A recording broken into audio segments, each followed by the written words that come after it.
Hello and welcome to the Gaggle Global Challenge, and if necessary, destroy media narratives. I'm George Szamuely, and I just want to record a podcast on the most recent developments with regard to Iran and the a pattern that is already emerging, whereby the groundwork is being laid for the next armed attack on Iran. As everybody knows, where Israel launched this attack on Iran on June the 13th, and then the United States joined in on Saturday evening, launched an attack on Iran's three nuclear facilities. And in the aftermath of that, President Trump seemed to be indicating that he was open to going much further when it comes to Iran. He was open to embracing the Israeli goal, the long-standing Israeli goal of regime change in Tehran. And then on Monday, we had the retaliatory attack from Iran on a U.S. base in Qatar, and largely symbolic. But nonetheless, after this attack took place, President Trump announced that, well, the Iranians have got this out of their system and we're ready to have a ceasefire. And lo and behold, within a few hours, there was indeed a ceasefire in place, a ceasefire between Iran and Israel. Now, what I think is significant about this is that President Trump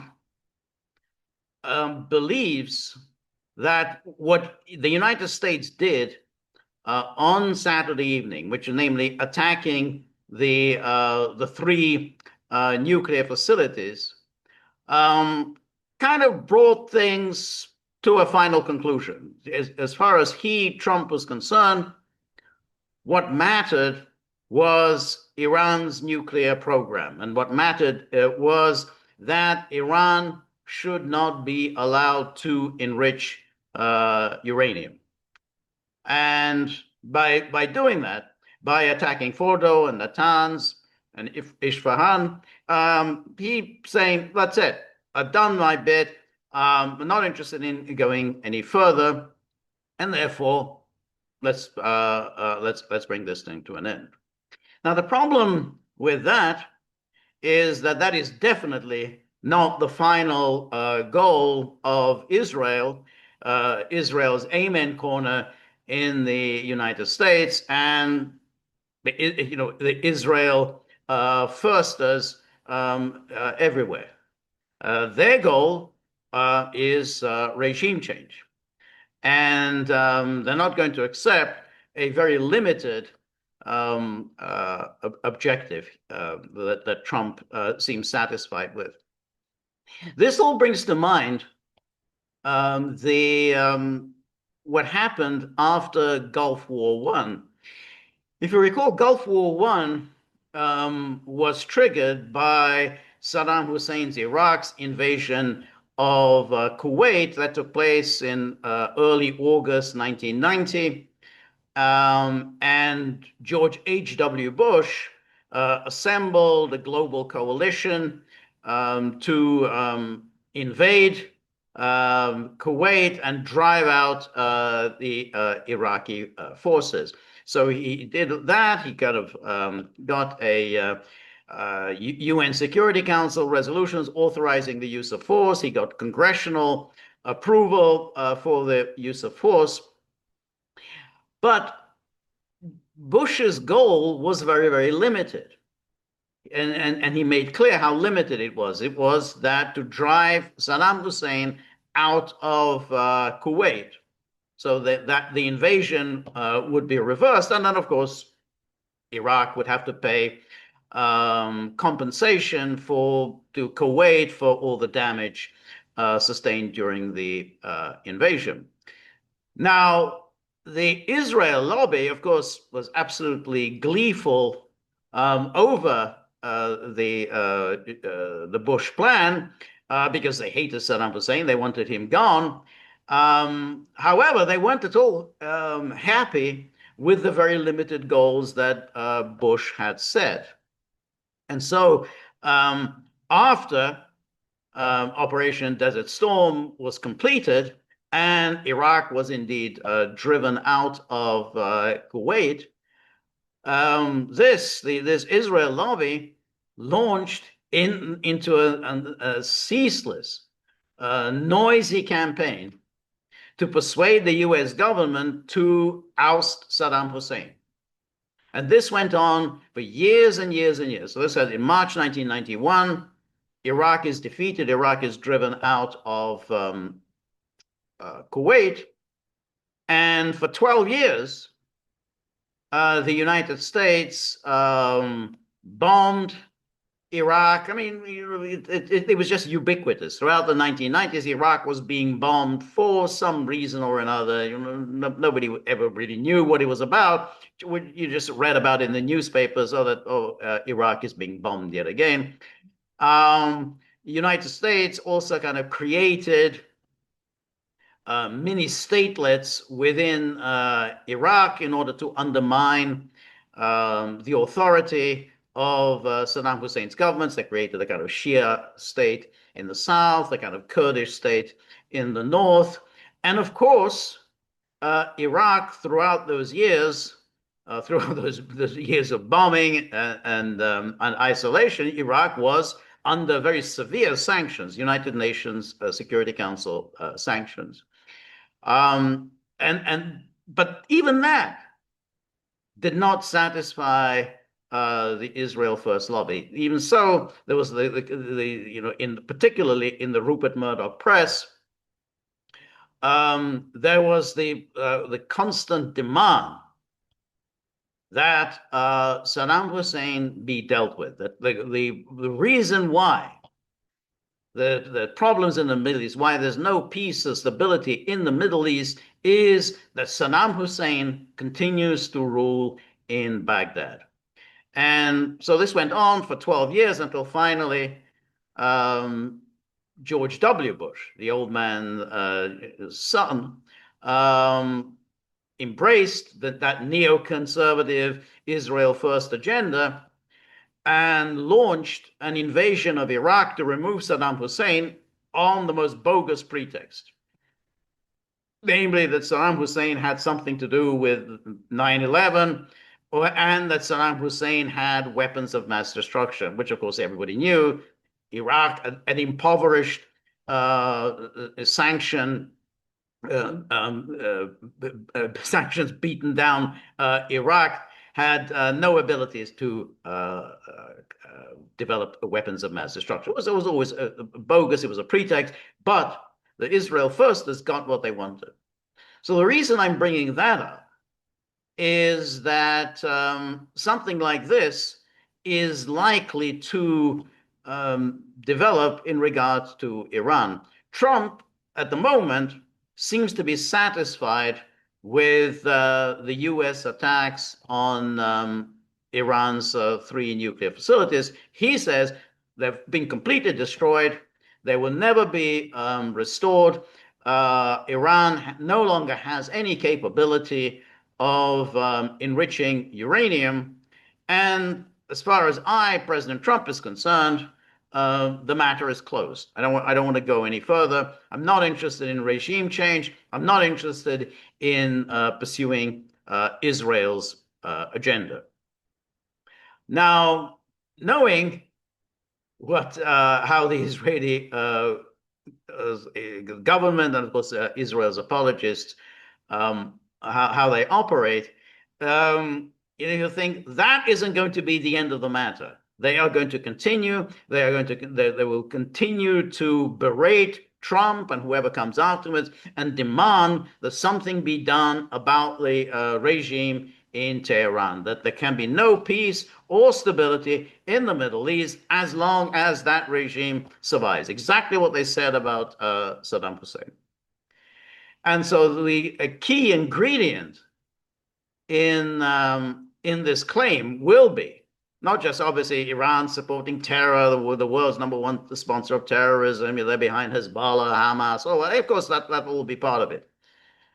But the key ingredient will be that Iran's nuclear capability has not been destroyed, that Iran is still capable of enriching uranium and therefore capable of building nuclear weapons. So while Trump and Pete Hegseth and Marco Rubio insist that we've destroyed everything, nothing left, there's nothing left, the nuclear program is done, there's going to be the contrary claims that no, nothing has been destroyed, it's all intact, and Iran will be able to restore this the program really at a moment's notice, and that has already started.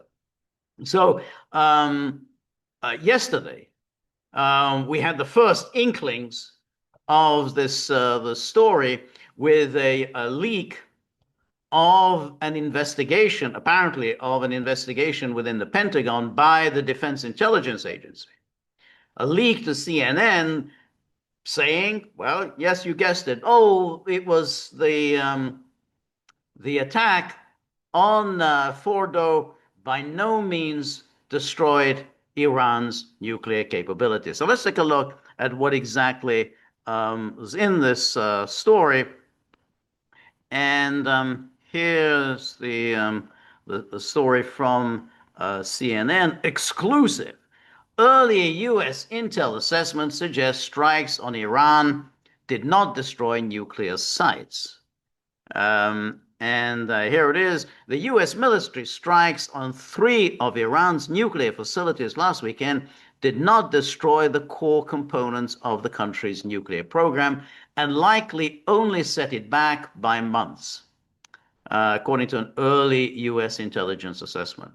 The assessment, which has not previously been reported, was produced by the Defense Intelligence Agency, the Pentagon's intelligence arms.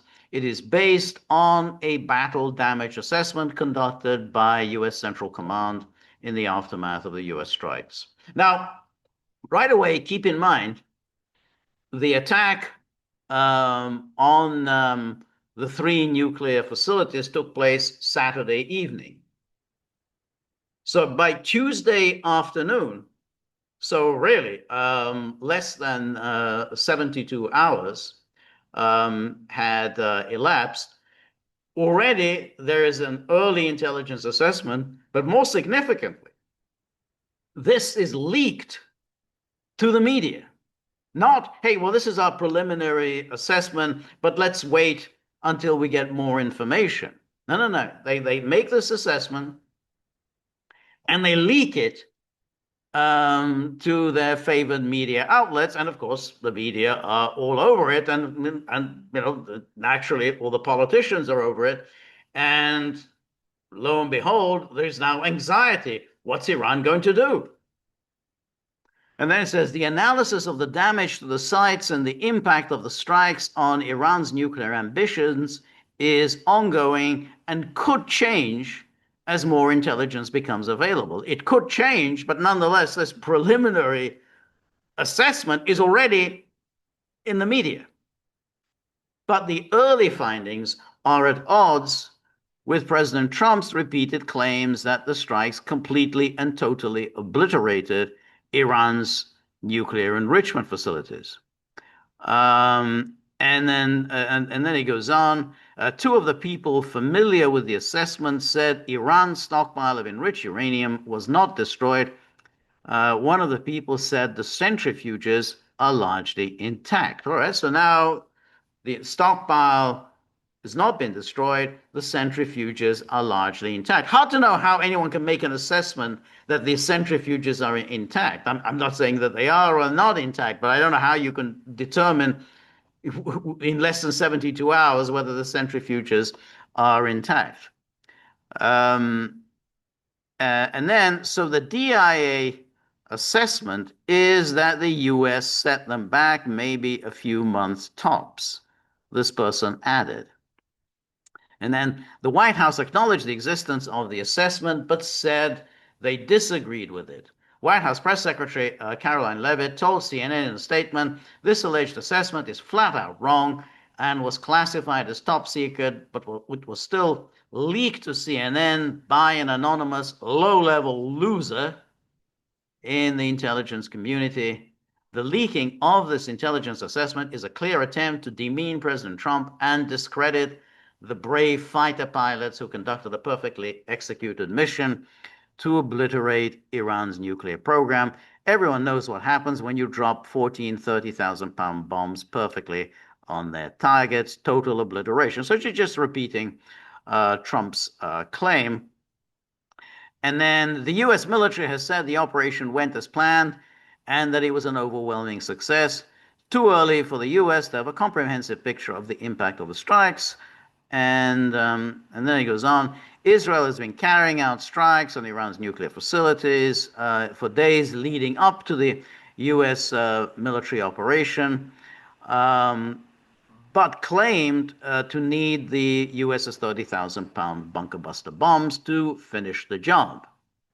While the B-2 bombers dropped over a dozen of the bombs on two of the nuclear facilities, the bombs did not fully eliminate the site's centrifuges and highly enriched uranium, according to the people familiar with the assessment. So again, as I say, this is a quite remarkable, very you know, daring assessment on the basis just they have no chance to inspect anything. They're going by photographs, satellite photographs of the ground. So I don't know how they can just make this kind of determination. And that's why one has to be suspicious and think that there is, deep state or intelligence operatives or the Israel lobby operating and trying to lay the groundwork for, hey, we need to go in and finish the job. This isn't sufficient. So while Trump is doing the victory laps, declaring that, hey, mission accomplished, they're saying, no, mission has not been accomplished. There's a lot more to do. And then they say, instead, the impact to all three sites, Fordo, Natanz, and Isfahan, was largely restricted to above-ground structures, which were severely damaged, the source says. That includes the site's power infrastructure and some of the above-ground facilities used to turn uranium into metal for bomb making. So the important thing to keep in mind is, that at this stage, we don't know whether this assessment is correct or not correct. But one does have to be very suspicious of this extraordinary claim that essentially almost no damage has been accomplished. And that just seems very, very strange after just a few hours.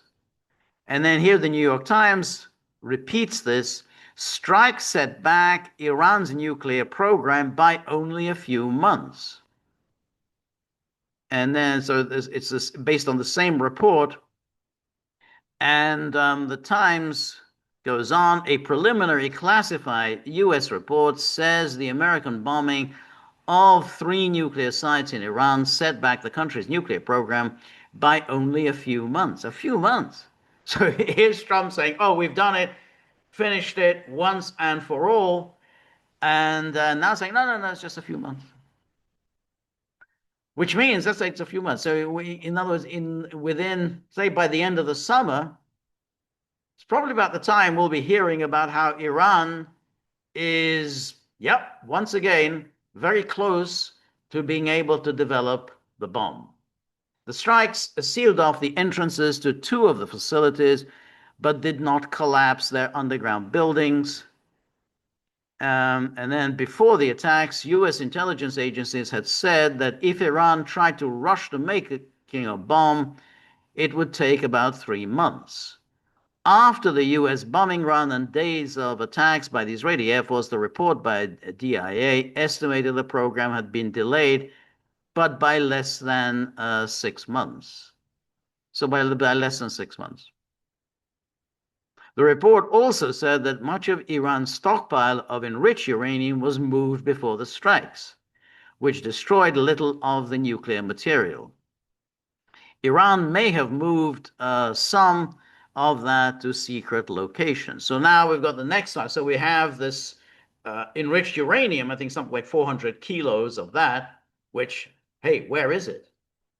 The Ayatollahs have 400 kilos of enriched uranium at their disposal. Said was moved before the strikes. Again, one wonders what's the source of that? How do they know it was moved before the strikes? It's quite likely it was moved, but nonetheless, that's yet another issue to be afraid of. Hey, we've got 400 kilos of enriched uranium floating around in Iran. Who knows what the mullahs are going to do with those 400 kilos? Maybe they're going to give it to terrorists. That's the classic. Oh, terrorists getting nuclear weapons. You can see the next wave of hysteria developing. And also keep in mind that before this attack, all of this enriched uranium had been under the auspices of the IAEA. The IAEA was monitoring this enriched uranium. They knew where it was. They knew how much of it there was. So now, after this attack, we're in a situation. Well, where is it? And of course, that, as I said, laying the groundwork for a subsequent attack on Iran.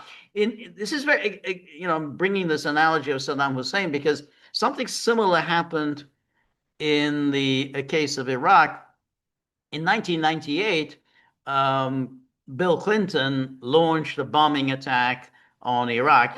Again, we can't even remember why it was. This was such a regular thing that it was very difficult to know what exactly was it that triggered Bill Clinton to bomb Iraq. But nonetheless, before Clinton launched the bombing, the UN weapons inspectors who had been operating in Iraq since 1991 were all moved out because obviously, that's putting them in harm's way.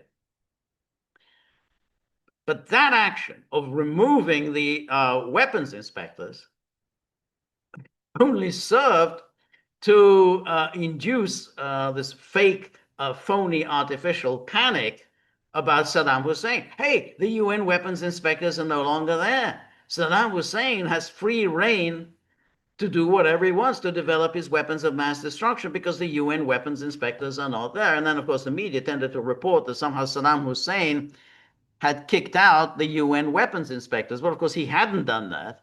The UN weapons inspectors were doing everything that they were supposed to do. It was Bill Clinton who launched this bombing of Iraq. And prior to that, the weapons inspectors were removed because you can't leave them in harm's way. And so that served to lay the groundwork for the invasion of Iraq in 2003. Hey, it's not under any kind of UN inspection regime. So something like this is being done here. Hey, we don't even know what's happened to the enriched uranium. And then we have some Israeli officials said they also believe that the Iranian government has maintained a small covert enrichment facilities so it could continue its nuclear program in the event of an attack on the larger facilities. Oh, that's nice. So we're getting our intelligence, as always, from some Israeli officials. So Mossad and the DIA are colluding in presenting the picture of Iran clandestinely still working on their nuclear weapons program. Other officials noted that the report found that the three nuclear sites, Fordo, Natanz, and Isfahan, had suffered moderate to severe damage, with the facility of Natanz damaged the most.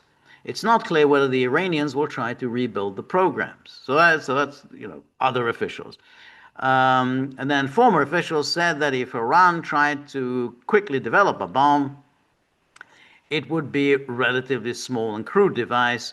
A miniaturized warhead would be far more difficult to produce, and the extent of damage to that more advanced research is not clear. But it doesn't matter about that, because that still be, hey, whether it's a dirty bomb or whatever, Iran is capable of doing that, and not only are they capable, but they're willing to do it.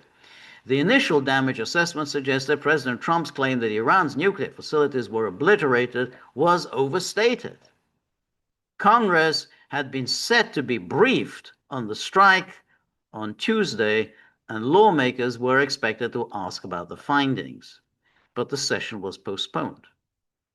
So senators are now set to be briefed on Thursday, and House members on Friday. And then the strikes badly damaged the electrical system at Fordo.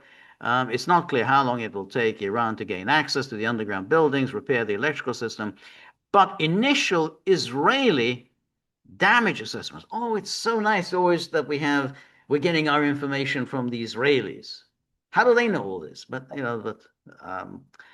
initial Israeli damage assessments have also raised questions about the effectiveness of the strikes. Of course, that the Israeli assessments have raised questions about the effectiveness of the strikes. Israeli defense officials said they had also collected evidence that the underground facilities at Fordo were not destroyed. So you see here, we're getting the same familiar coalition. We've got Mossad, we've got our deep state, we've got our intelligence services, and they're all presenting the picture of Iran. The contrary to all of Trump's claims, the nuclear program remains intact. And then military officials have said that to do more significant damage to the underground sites, they would have to be hit with multiple strikes. But Mr. Trump announced that he would stop the strikes after approving the first wave. So you can see here, Trump is is adopting the pose of George H.W. Bush, just like George H.W. Bush limited his goals. They said, that's it, we're done once the Iraqis have been pushed out of Kuwait. Now Trump is emerging as the sort of the hapless villain of the peace. He would stop the strikes after approving the first wave. He shouldn't have done that. And then here's the sort of the tweet that Caroline Levitt sent out, and then she kind of amusingly and reasonably she picked on the author of the story, Natasha Bertrand, who's one of the worst conduits for CIA propaganda. I mean, she was a Russiagator, one of the worst of the Russiagators. And then, of course, Caroline Levitt pointed to the story that she ran, claiming that the Hunter Biden story is Russian disinfo, dozens of former Intel officials say. That was the headline in Politico. That was where she worked before she moved to CNN. And of course, the headline was highly misleading, because, of course, what these former Intel officials, and we shouldn't believe what they said anyway, but what they actually said that it had all the earmarks of a Russian disinformation operation. For some reason, they used earmarks rather than hallmarks. But she kind of suggested, or whoever wrote the headline, that they said that it was Russian disinformation operation, which they hadn't quite said. But nonetheless, she did, as she always does, she does the bidding of the intelligence agencies. And there's Trump.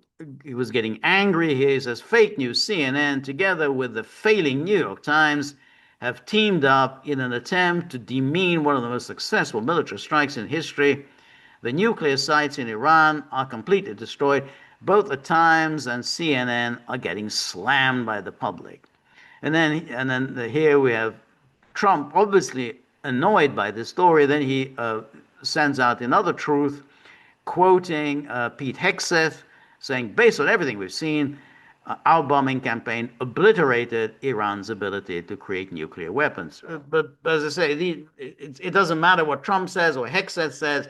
Um, the story has now been set. Iran's nuclear program remains largely intact. I mean, we're going to get more and more and more of those stories. And now here is the story from Bloomberg. It says Israel-Iran war truce highlights mystery of missing uranium.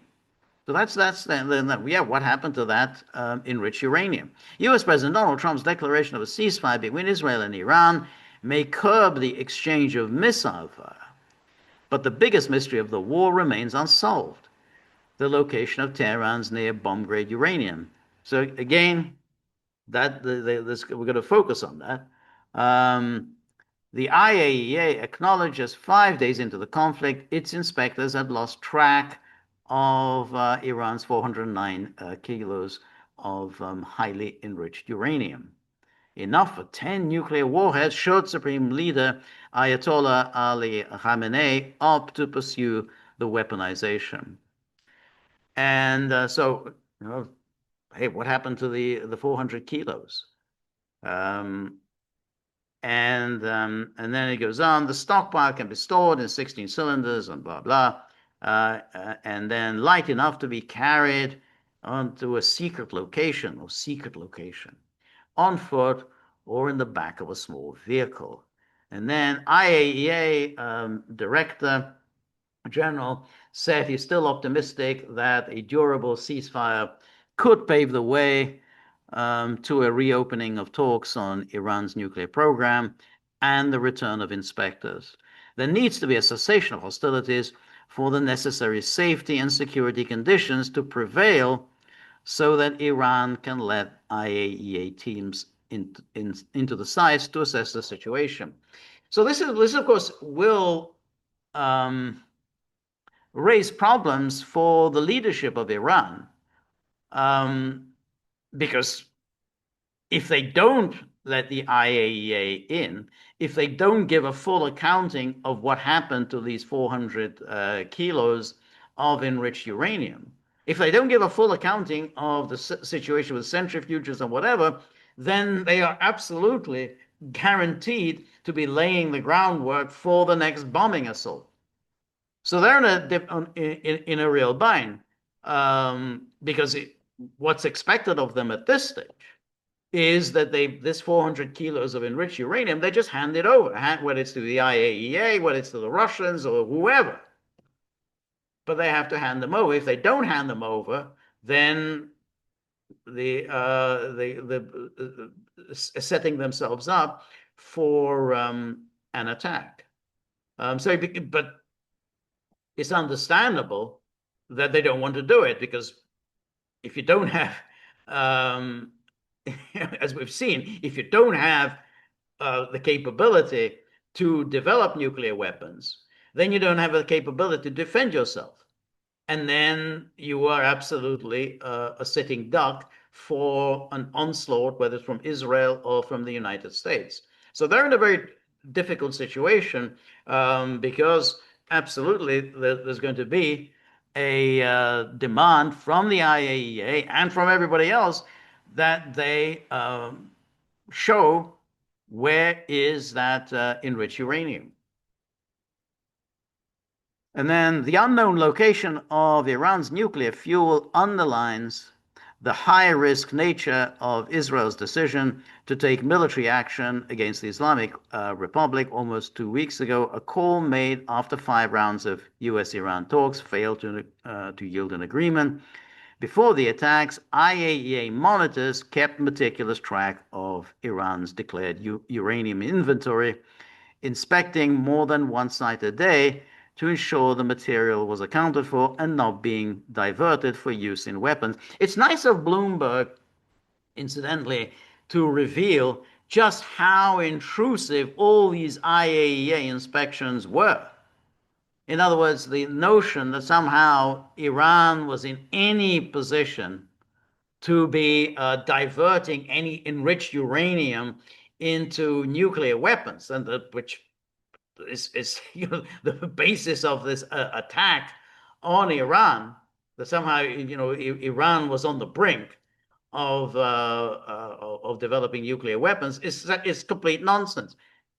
The IAEA was everywhere and checking up on every gram of enriched uranium. There was no way that Iran could divert any of that enriched uranium into nuclear weapons. But because before the bombing, you didn't bother writing that. Now it's safe to admit this. And then, but the June the 13th Israeli strikes prompted Iran to relocate the material to an undeclared facility even before the US joined in with more advanced bombing technology last weekend.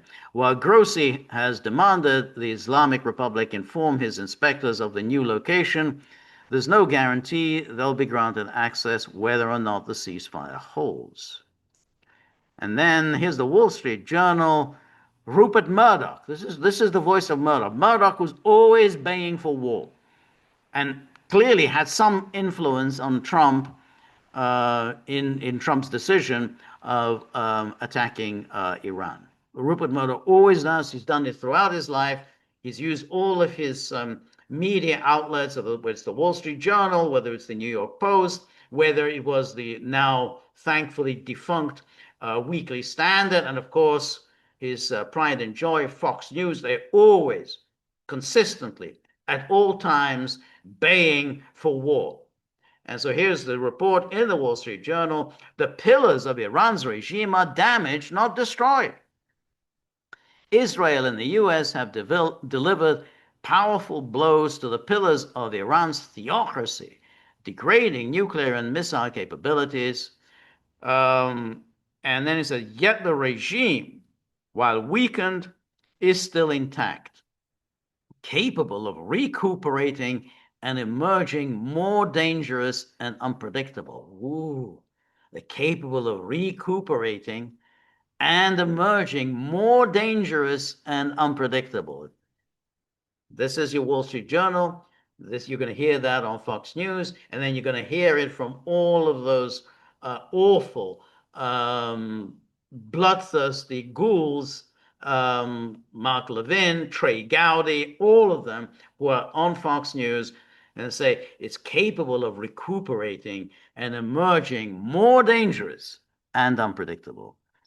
A fragile ceasefire hasn't alleviated tensions that soared during more than a week of war. And then the regime is wounded but still lethal, said Benham Ben Taleblu. And who is Benham Ben Taleblu? He says he's an Iran expert. Oh, good. At the Foundation for Defense of Democracy. The Foundation for Defense of Democracy is an Israel outlet. It is there. It's an Israel propaganda outlet. It's not in any, it has nothing to do with democracy. It has nothing to do with any defense of democracy. It's nothing to do with any foundation. It's an Israel propaganda in Washington, and it's always demanding war against Israel's enemies. And he says, which promotes relations with Israel in Washington. What kind of relations? Any victory lap now, says Benham Ben Taleblu, despite the real successes, the real military successes, would still be premature. And then they quote Nikol Grayevsky, who's a fellow in the nuclear policy program at the Carnegie Endowment for International Peace. The country's nuclear program remains large and distributed, with a significant redundancy in expertise and leadership. Iran doesn't need to rebuild its entire previous infrastructure, but could develop a smaller, focused capability sufficient for weapons production. So now we've got it. Doesn't need to rebuild the previous infrastructure. It just needs a smaller, focused capability. And then Israel could face renewed menace from Iran's proxy militias. known as the axis of resistance. Now that's the tried and true demons, Lebanon's Hezbollah, once Iran's most powerful allied militia, still reeling from a punishing Israeli military campaign. That's still around. The Houthis in Yemen largely sat out this month's conflict. Iran could seek to rouse them now. And doubtless, we'll be hearing a lot more of that from Sean Hannity, Trey Gowdy, Mark Levin, and the rest of the Fox News bestiary. So the point is, the groundwork is being laid for the next onslaught on Iran. Now, I'm not saying that it's going to happen next week, next month, or next year. It may not even happen as long as President Trump stays in the White House. But he's only there for another 3 or so more years. And after that, there'll be somebody else. And, if given what presidential candidates in the United States are expected to promise, which is, of course, everything for Israel. We mustn't spare anything at all for Israel. Then you can be sure that whoever, whether it's the Democrat or the Republican, both sides will promise that they will deal with the problem of Iran, because Israel must never, never, never face any kind of a threat from Iran.